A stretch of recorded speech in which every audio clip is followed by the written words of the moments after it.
Hi, I'm David Austin, and welcome to the Underground Subway, a podcast that is dedicated to bringing you the tools and strategies needed to live a better, more liberated life of freedom and liberty, a life that will uh, allow you, allow me, allow us to live a life that's full of freedom, a life that's full of the liberty and the joy that we need during times like this. The title of the Underground Subway stems from the Underground Railroad with Harriet Tubman. My grandmother happened to be first cousins with Harriet Tubman. And one of the things that Harriet Tubman said was that I wish I could have freed a lot more slaves, and I could have freed a lot more slaves if only they knew they were slaves. So many people during that time thought that their life of slavery was the norm. And she said, if only they knew that it was a better life out there, I could have helped them. This podcast is dedicated to showing everyone the fact that we may be walking around today with chains that are holding us back, things that are holding us back, and we don't know it. So, this podcast allows quality and qualified guests to come on to reveal things that they have gone through, their experiences, to let us know you, my friend, may be held back by something from your past or your present that could be hindering you and your family from living a better life. And then once we reveal those things, they will share with us their tools, their tips, their strategies to help us to live a better life. And so I'm excited about this podcast and I'm excited about my guests for this edition of the Underground Subway. I want to introduce Kim Korte. Kim is the host of the Flavors of Emotions podcast and author of her new book, Yucky, Yummy, Savory, Sweet, Understanding the Flavors of Emotions. And in this groundbreaking work, she shares a process to help us make sense of our feelings through the lens of a chef understanding flavors in a recipe. This unique approach to emotion management blends culinary metaphors with emotional education in a digestible format, making the complex world of feelings accessible and actionable. I'm excited to talk about life, to talk about the flavors of emotions, whether it's through relationships or through every experience, whether it's trauma or whatever. Kim, welcome to the Underground Subway, and thank you for taking time to join us. Well, thank you. And what a beautiful, stunning introduction. I have to say, it totally touched my heart and it got me to thinking about that.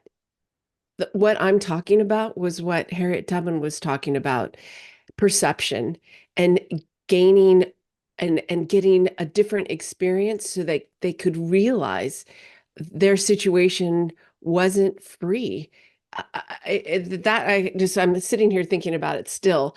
Um, and and that's really what I'm trying to help people to do emotionally, is Mhm. to understand that how we feel isn't necessarily how it needs to be. Like, it wasn't real, their existence. It was the slaves back then. They lacked freedom. Their Mhm. existence was devoid of things. And sometimes we don't understand emotionally what we're missing, what we're devoid of, what has to happen for us to feel an emotion, to feel joy, and to even know what joy feels like. Mhm. And this is kind of like my story was just a life of learning how to push down feelings Mhm. and to not feel the feels because it was safe and Mhm. it was learned, and I didn't understand how much I was missing out, or really how I could make my life better by not being afraid of my feelings. Wow. Wow. What do you think causes people to miss out on those feelings of freedom? Um, I think that part of it, and I think that it's in some cultures, definitely in Mhm. some cultures, people are taught don't feel.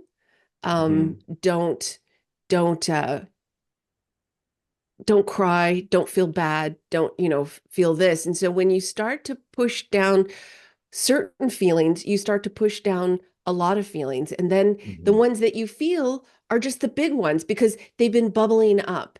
There's this communication that takes place in our body, and it's a sensory system, just like seeing and hearing. And people don't understand, at least I didn't before I started this work, that seeing and hearing is a prediction of the brain. Like I'm Hmm. looking at you and I think I see you. And I don't know if someone was sitting next to me, if they see the same you that I see, because we all predict our experiences, and that includes Hmm. our emotions. Hmm. So it comes to the point, and this is really kind of like where the book goes, is what has to happen for me to feel? What has to be going on around me for me to feel freedom, for me to feel love, for me to feel joy? And those actions are really the recipes for how we feel. And Hmm. we are using past experiences almost like recipes that take those ingredients, puts them together, and says, hey, I think this is love, or I think this is hate, or I think this is whatever. And it's just this repeatable process of believing that emotion to be true Hmm.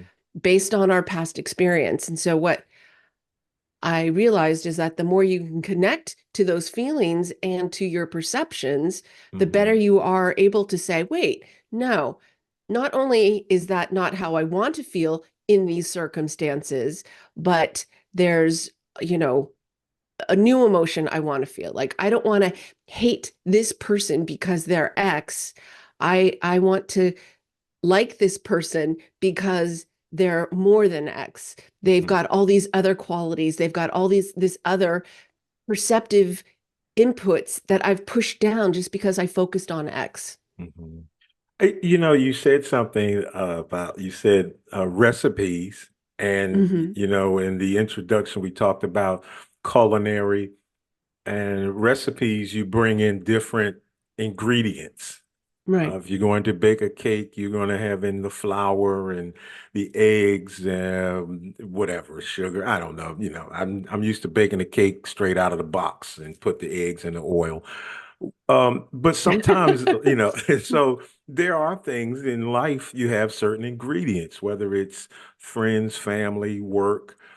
But there are times in which, and I want to ask you this question. I'm leading around to a question that there are some times in life when we have ingredients that are unexpected. Hmm. And one of my favorite television shows that I used to watch religiously is a television show called Chopped, in which they pull in ingredients that, to me, I'm saying, how can you create a meal out of these four crazy items: gummy bears, uh, you know, sugar wafers, frozen fish, and that person, because of their skill level, is able to pull together those ingredients and they come up with something amazing. Can you compare that to life and our ingredients in life? I have, I'm smiling inside and not as much on the outside because Mhm. what you were talking about is in my book. I actually Okay. use Chopped as a is kind of like what the brain does with our Wow. life. Okay. So so when those people get a recipe hand or get these ingredients handed to them, they have to do something with it, right? Right. In order to win this competition, you have to use those ingredients. Well, the Wow. brain does the same thing. It gets the ingredients and it says, I have to do something with it. And what do these chop people do? They fall on these contestants, I should say, they Mhm. use their past experience. They used their cultural influences, their Mhm. cooking techniques, Mhm. maybe their education, all of these different things to say, okay, this is what I'm going to do with it. And then they produce the dish. And Mhm. so that's what our brain does. It gets ingredients from the outside and inside world, and it takes those ingredients. It says, what can I do with these? And it makes a best guess, just like those chefs make a best guess, which they think will be the winning dish. Mhm. Sometimes it is, sometimes it isn't. Mhm. More often not, but sometimes they just fail, right? Right. Because they made an error Mhm. in their guess of what would be the best thing to do. But Mhm. your brain does the same thing, and it produces our emotions. And Wow. so we are a product of our past, and we use our past, we use our beliefs, we use our education, we use our cultural influences in our responses to the world. And the thing about what is in our brain, so let's like just talk about like for a minute, if that's okay. Mhm. What is Sure. a recipe in our brain? Like what I call a recipe, right? Mhm. It is a combination of what took place in any event. So let's just say you learn to cook a cake from scratch, Okay. and you found it difficult, or you found it hard, or you were having fun, or there was music playing. And Mhm. so it was, maybe putting all of them together, putting them in a bowl, cooking it, and that was your experience, right? And so you had all that perceptive ingredients, the actions, the smells, all of that stuff, plus how you felt at the time. And that experience gets stored in your brain. They call it neuronal wiring, but it gets stored in your brain. And so the more often that you cook up that recipe, so to speak, the easier it becomes for your brain to launch it. And Mhm. so when we have our is presented to us these ingredients, not only when your brain is taking in this perceptive data, but when it recalls that memory, because whether people know it or not, feelings are a sensory system. And so it's included in that memory. So when you think back of whatever event you attended or someone that you met, you're going to have the feelings in that memory too. And Mhm. that's why emotions are more responsible for our thoughts than our thoughts are for our emotions. And that's because our emotions are coming from our subconscious. It's coming from these recipes. And then the thoughts precede them, come afterwards. Wow. And so this is why thought management is good when you're consciously aware of how you feel. Mhm. It's like they marry together, because now like, oh, I'm feeling this way, maybe I should question it. And this is where your thoughts can change that recipe for the future. That's amazing because I grew up thinking that we only had five senses. That was our part of our sensual perception, our sight, smell, taste, hearing, and touch. And you're telling me that we forgot one, our Well, feeling. actually, there's more. There's a few more. There's a sensory system that tells us, if we're out of balance. We have I think 12 or more sensory systems. But the sensory system that we have inside of our body is called interoception. So if you think of it, it's interior. Everything is exteroception, Hmm. all these other systems, Hmm. and because we're getting sensory data from the outside world, whereas interoception is the inside. And so I always say that it comes in two flavors, these feelings. They're the kind that tell you that you're hungry, that you're tired, you need to go to the restroom. These are things that keep us alive and healthy. They're called Hmm. homeostatic emotions. And then we have the Okay. emotions that tell us we're in love, or we're happy, or whatever, angry, Hmm. and they can use similar locations in the body.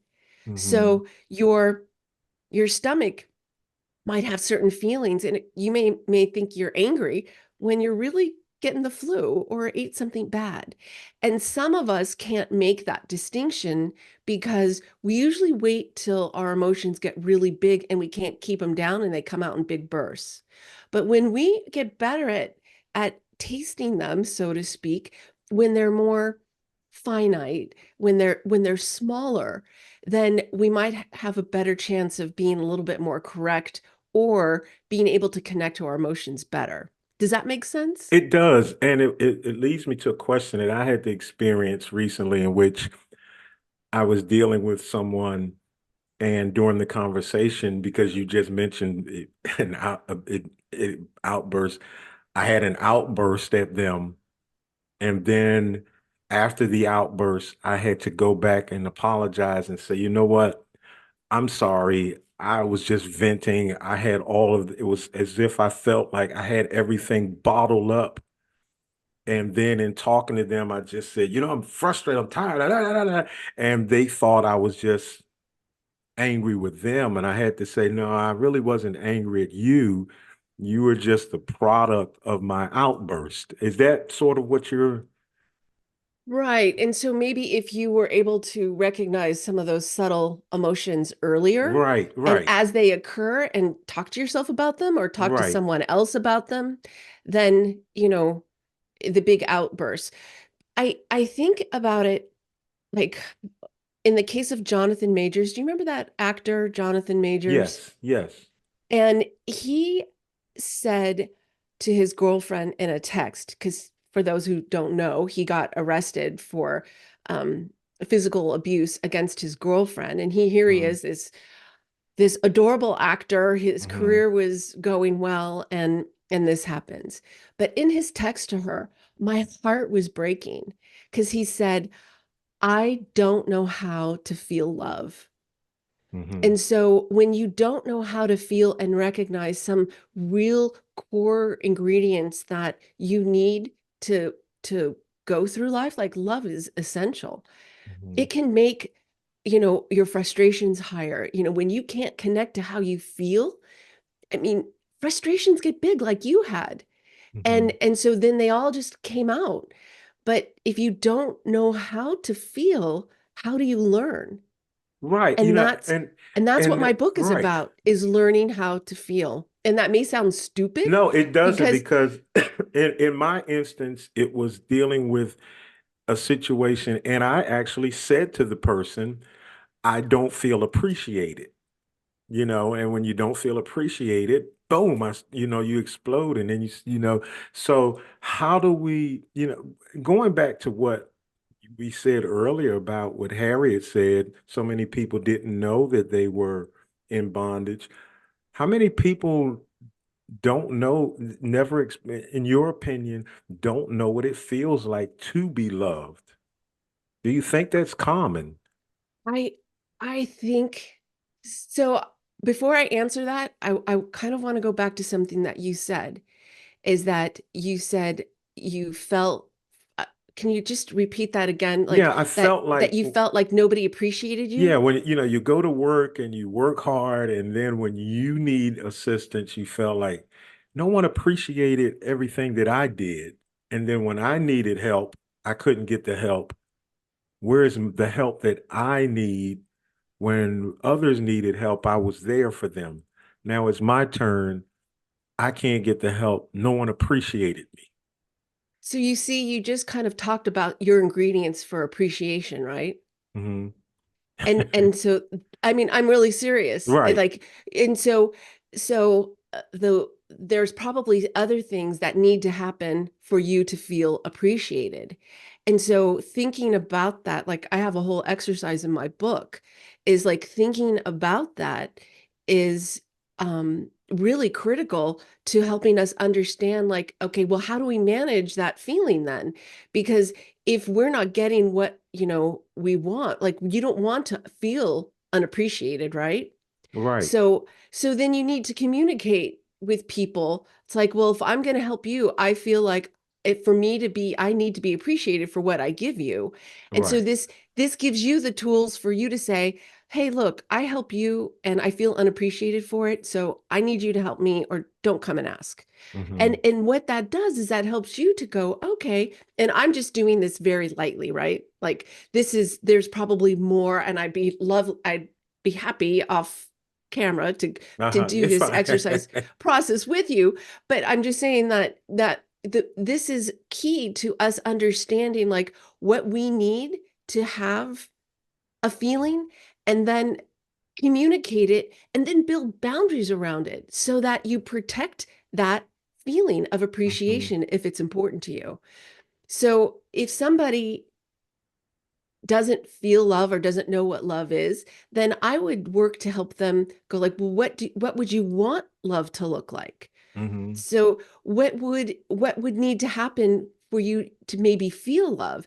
And I don't think that he didn't feel love. I think he just had a hard time defining it. And Hmm. that and that he didn't really look at it. So this is what I encourage people to do because it's the emotions that we want more of in our life and the emotions that we want to experience less of in our life, that when we can get those defined and when we can identify our quote unquote ingredients or what has to happen to feel it, that we are able to communicate and change our recipes. Like, see, like there could be an ingredient in that's common in all of these emotions that we have the power to change.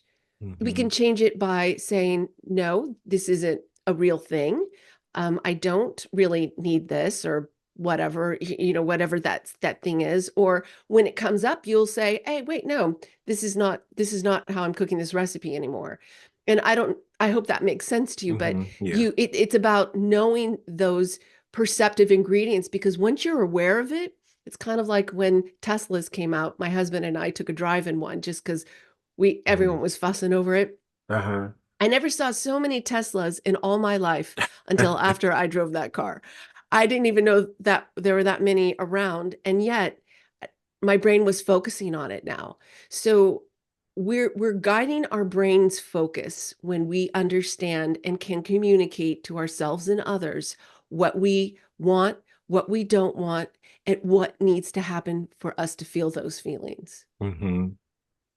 I am we've got, there's an old adage that time flies when you're having fun and we're running out of time, but uh I behind me is a scene of my hometown. I don't live there currently. I live in North Carolina, but my hometown is Philadelphia. And one of my favorite movies is the movie Philadelphia with Denzel Washington and Tom Hanks. And there's a scene in the movie in which Denzel Washington is an attorney and he's asking a question of a witness and he says, explain it to me like I'm a 6-year-old. I want to ask you a question before we run out of time, and I want you to explain it to me like I'm a 6-year-old. What is the Okay. term critical thinking? Critical thinking is when you just don't believe the thought and you almost they call it megacognition.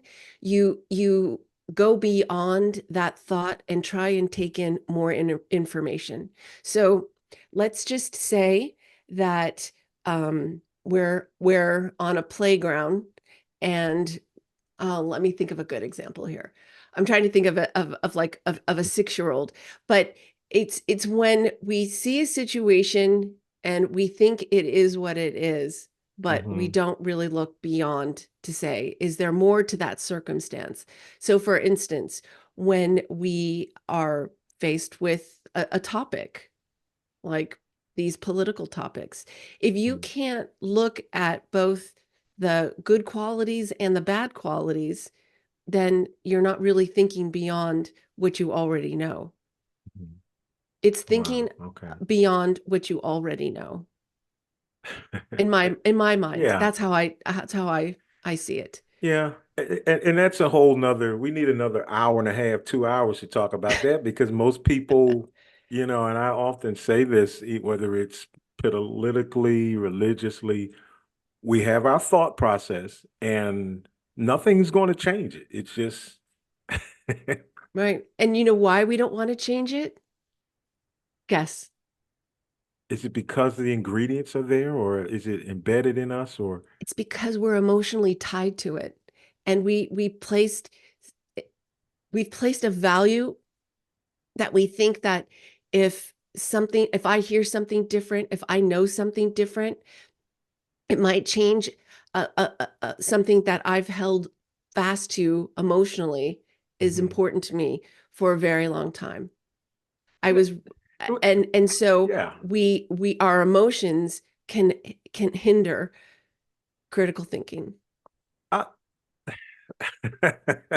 boy, we're opening a can of worms here. Again, I know we could do a few I, hours here, I'm huh? Couldn't I'm we? from Philadelphia again, and my favorite football team is Philadelphia The Eagles, of Eagles. course. And I've got my And I'm a Niner fan. yeah, my watch band on, and my daughter gave me with my name on it. And I told someone we were talking about, this very topic of being tied to a concept, whether it's religiously or politically. And I said that, and you correct me if I'm wrong, or maybe give more insight on it. You're the expert. I'm just offering my ingredient. I said that if a professional football player does something illegally, and he is a member of, because you're born in Philadelphia, you're taught how to walk, how to say mom, and hate the Dallas Cowboys. Not necessarily in that order. If a football player does something and I found out that he is a member of the Dallas Cowboys, I immediately say, yeah, he's wrong. He should be suspended or whatever. Mhm. If a player does something the same thing and I find out that he's a member of the Eagles, I will say, in circumstances, let him play, because he plays for my team. Right. Sometimes, if politically in our country, a person does something, but if they play for my party, I tend to overlook it. Is that a correct analysis? Oh yeah, that's called in group. You're in group and you're Okay, out all group. right. I didn't know So that. we when we define, like you're defining yourself as an Eagles fan. Hmm. I'm a multi-generational family of 49er fans, Okay. and we collectively don't like Dallas, right? The Right, right. Cowboys. Yeah, yeah. What's to like, You're right? right. But that's our in group. And Okay. so we will do that for our in group. And that's just a human nature, I think, type of thing. So critical thinking would allow you to recognize that feeling, or even um, critical thinking, or this whole process that I talk about, like when you have that kind of feeling, to be able to do some critical thinking to say, wait, um, I would want the same justice for me, no matter what team I'm on. Hmm. So, what team is this person really a part of? And Hmm. I do this, right? Because I'm no different from Hmm. anybody else. I mean, Hmm. I I write about all this. I talk about this stuff, but I'm still a human being. So there's so many times where I have to pull myself out of my in group and take me to the group that I am most part of. And that's a living being on this earth. Hmm. And I need to look at people as a life But that but has but but value. let me interrupt you and ask you this, because you said Mhm. something that you just got my wheels turning. You said you're a generational 49ers fan. Yes. Uh-huh. How important is it if I were to become an adopted or born or marital part of your family?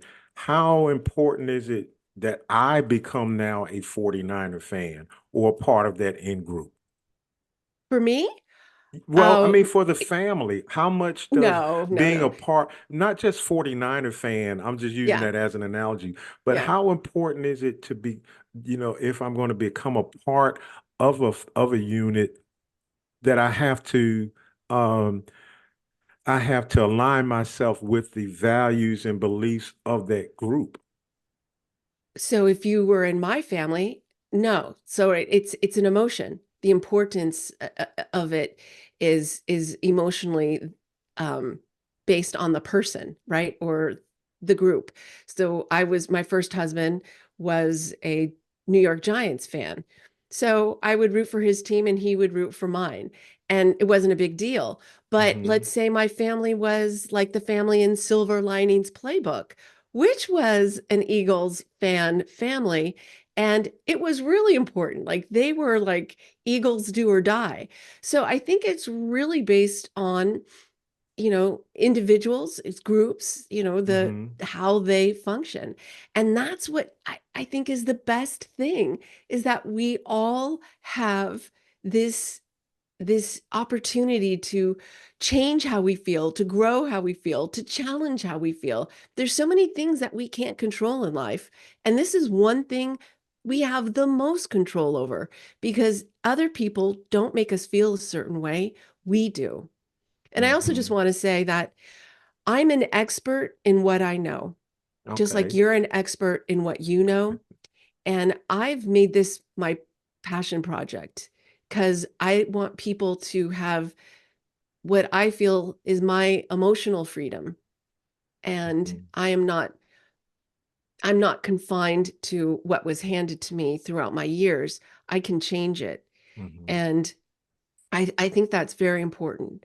And Hmm. so my emotional education grows all the time, and I make it a study of mine. I've been doing this for years now because emotional freedom is important to me. Well, we're out of time. Tell us how we can, get in touch with you and get a copy of that book. Well, the book you can find at on Amazon.com.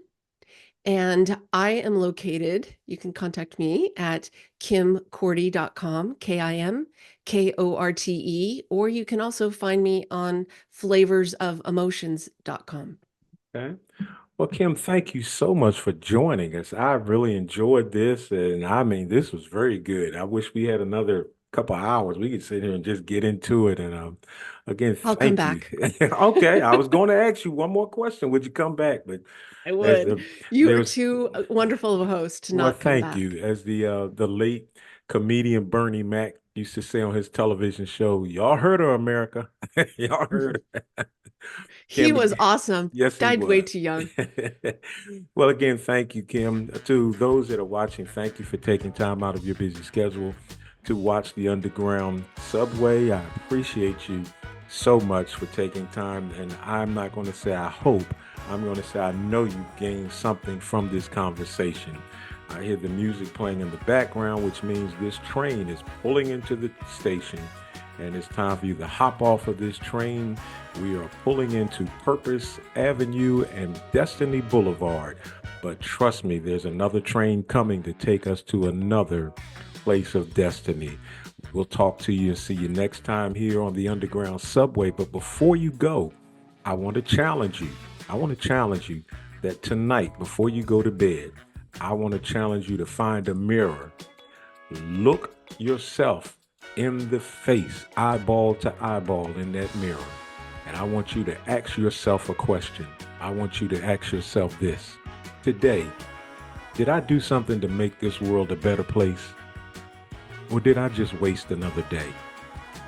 We've got no more days to waste. We've got no more time to waste. Make the world a better place. I love you. I appreciate you. And there's nothing you can do about it. Have a great day today and an even better day tomorrow. And I'll see you next time right here on the Underground Subway.